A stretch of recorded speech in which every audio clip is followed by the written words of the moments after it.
So the machine we have behind us is a 1908 Dolbeer steam logging machine, and its purpose was to pull logs through the forest so that they would eventually be transported to the sawmill, and at the sawmill it would be cut into boards and then floated down the flume 42 miles long, and it would reach Clovis 6.5 hours later.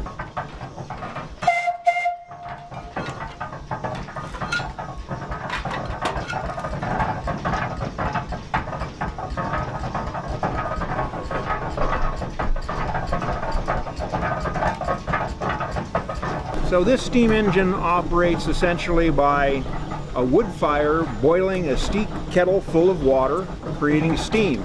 And it carries a variety of whistles on it, but back in the day really it only had one whistle for purposes of communication within the forest. If there was a need for communication over the side of a hill, they would have what's called a whistle punk, a small boy that had a wire that was attached to the whistle, and he would watch the logging operation below and then pull the whistle at the right time so that the steam engineer could engage the machinery and pull the log up from an area where the engineer couldn't exactly see it.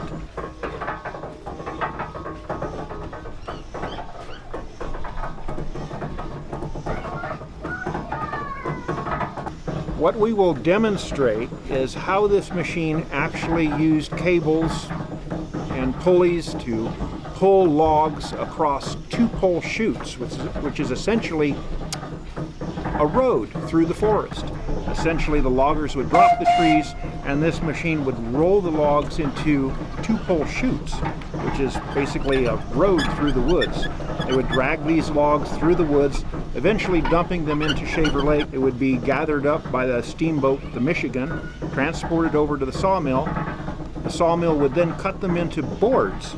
The boards would then be dried, and after a period of time, when they had sufficient buoyancy, they would kick them into the flume. And then the flume was 42 miles long and would reach Clovis 6.5 hours later. So at the turn of the century, this was the latest and greatest technology.